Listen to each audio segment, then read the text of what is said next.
Few people are consistently in the vortex. All of you have been in there often, and all of you recognize that momentary feeling of elation of moving from out to in. In other words, it's always a feeling of rush. It's a feeling of passion. It's a feeling of well-being. It's a feeling of such satisfaction. All of you have done it, but few of you do it deliberately, and almost none of you do it consistently. Most of you are looking around waiting for some condition to spike up to be so rewarding that all you have to do is look at it and, you're in the vortex. That newborn baby puts me right there. Have another one.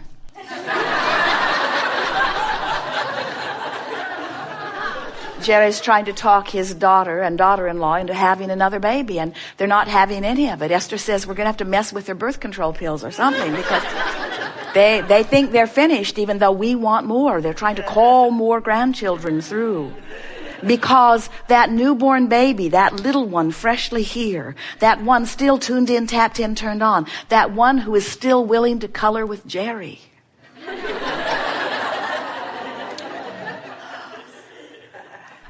The little ones are still more in alignment with who they really are. The longer you're here, the more you are trained by others to a criteria that does not serve you. And so that's what this gathering is about. We've been calling it the art of allowing for a long time.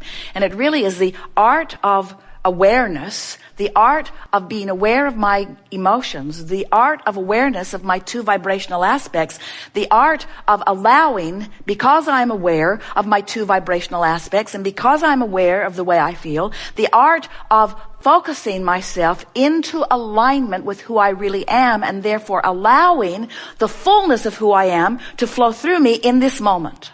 Rather than looking for something externally, whether it's another person, a telephone call, a counselor, a mother, rather than asking some other person or some place to be the reason you go into your vortex, we want you to be the reason you go into your vortex. And we want the reason to be because it feels good and I can. Every good feeling that you have, whether you think it is about the lottery you just won, whether you think it is about the lover you just found, whether you think it is about the thing that you wanted that now you have, every good feeling that you have, no matter what degree of it feels good to you, every good feeling you have is for one reason and one reason only. You lined up with you just now. And this vortex has already assembled all of the cooperative components of everything that you've asked for. So spinning there in this vibrational reality is a full version of everything you want. All the money, all the bodily conditions, all the feelings in relationships that you want, all of the material objects, everything is queued up vibrationally. And don't scoff at that, because everything that is manifested, including your Earth spinning in its orbit, spun in a vibrational reality first. The difference is, once you are here on this earth, putting things into your vortex, the amount of time that it takes in your physical earth terms between not showing up in your experience and showing up in your experience is no time.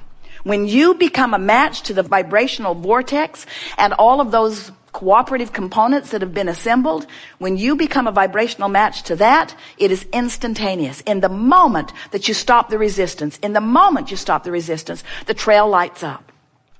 Now, we want you to understand that as creators, the lighted up trail is what you're looking for. You really don't want the instant manifestation. Can you imagine the absence of satisfaction that a sculptor would have if in the moment he touched the clay, it just became the statue? There's a clump, there's a clump, there's a clump, there's a clump, there's a clump.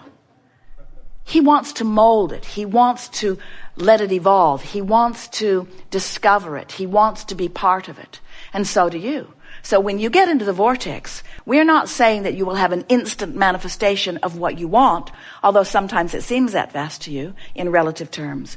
What we are saying is, when you get into the vortex, the trail lights up, your feeling of empowerment ensues, and the details begin to unfold as you follow the path and let your creative mind take you blissfully on the path of becoming that you've set into motion even before you stepped foot into this physical body. Creating is so delicious, and it's what we all are. And you came into these bodies intending to sift through the contrast in order to discover more desire. Sometimes as physical beings, you think you're here to struggle your way to success, and we say that cannot be. You can struggle your way into asking. You can suffer your way into knowing that you don't want that and that you want something else. And it's an interesting thing, because when you know what you don't want, an equivalent, equal, counter desire is always born. So this vortex of creation that you have put into motion is filled with the culmination of what life has caused you to create in your asking as you sifted through contrast. Ooh, wasn't that beautifully said? This vortex is full of the vibrational equivalent of the asking that your physical experience has inspired through the sifting of the contrast that you have discovered along your way. You've created a vibrational reality that you hold ownership to, that stands in readiness for you, that waits for you eternally. We think you should get it now, however. We don't think that you should wait anymore.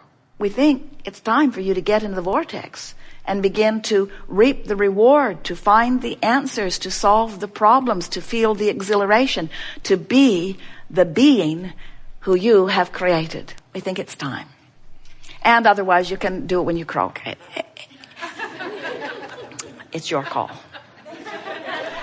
We are eager to talk with you about anything that is important to you. It is our desire to coax you into the vortex.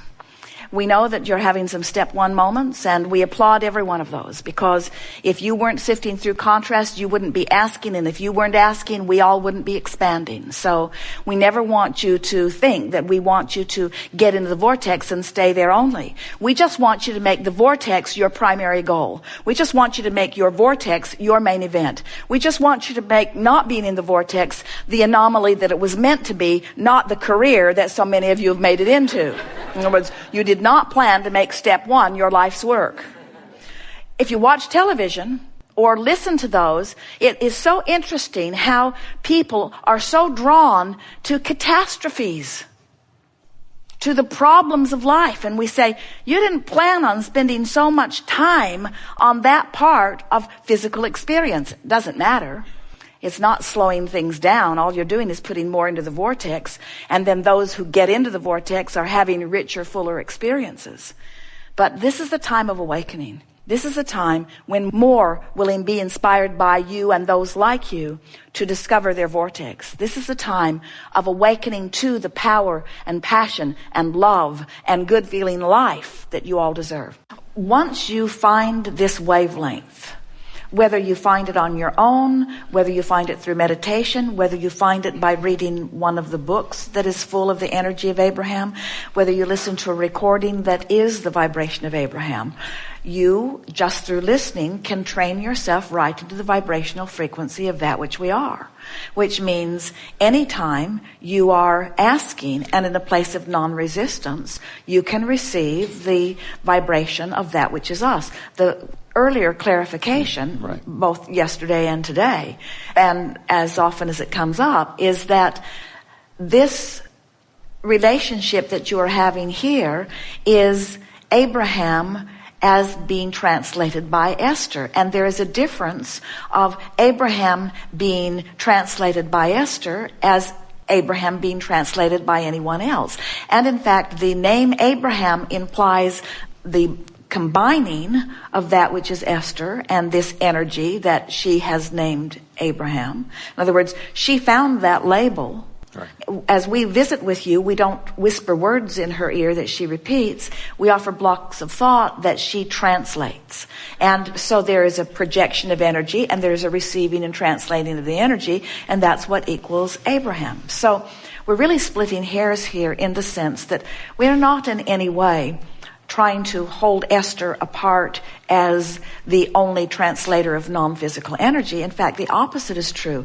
Every one of you are an extension of Source, and every one of you has your own inner being, and every one of you, when you get into your vortex, have full access to what your inner being knows.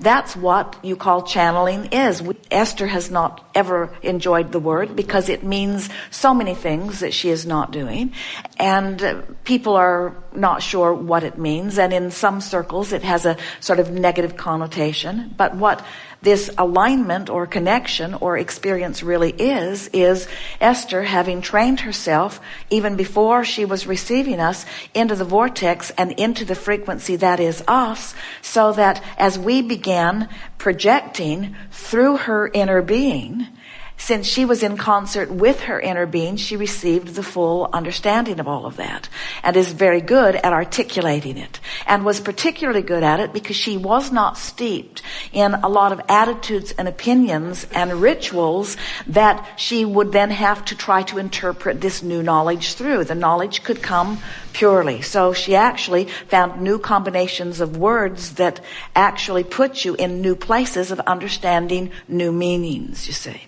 So, having said that, all of you, when you're in the vortex, have access to all of that. The greatest advantage that Esther, Abraham, the combination of Esther and Abraham offer to any of you is that she has put herself in the receiving mode.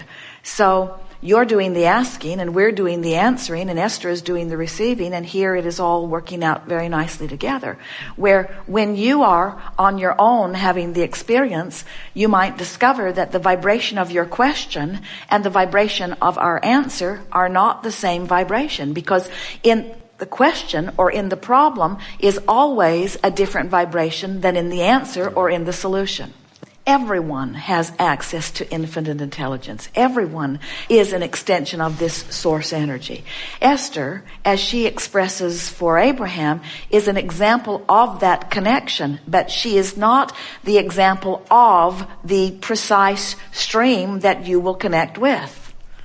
Everyone's stream is uniquely theirs. In other words, you have literally created before your birth and since being in this physical body, this vortex of creation. In other words, the assembling of all cooperative components. The cooperative components for Esther is different than the cooperative components for you or anyone else, you see. Jerry was talking about this at dinner last night with friends, is that when you are inside the vortex, and you are full of desire to know something, and inside the vortex, meaning no resistance, that's when that passageway opens and the clarity comes forth. But when you are outside the vortex, wanting those answers, a whole different experience takes place. And there are a lot of people who ask the question that you are asking. You are not one of them. But there are a lot of people who ask that question from outside the vortex. So they try to make it happen. And when people try to make it happen rather than allow it, when they try to motivate it rather than let it be inspired, often what they begin channeling is something from outside the vortex. So they attract some very controlling energy or someone who really wants to boss them around. They have other agendas that they're wanting to satisfy through that. And so as a result of that, we are always qualifying carefully as we express that. Yes, of course, you all have access to that, but you're wanting to tune into the vibration before you begin it. You get the sense of it? There was a woman not long ago who claimed, and we use the word claim because it was completely bogus, to be receiving Abraham directly. And when Esther heard it, it was so upsetting to her because it was so jerky and awkward and bulky, and every pet phrase that we'd ever discovered she put in every sentence that she offered. And Esther said, "Abraham, what's going on?" And we said, "She's channeling your website." which is a whole other thing. In other words, it's a whole other thing. Right. When you tune in to the source that is available to you, you don't need the same phrases. You don't look for the same terminology. You're tuned in, and through your process, you express it in your unique way, which is what all of you have intended to do, you see. Everyone has access to music, and you all express it in your unique way.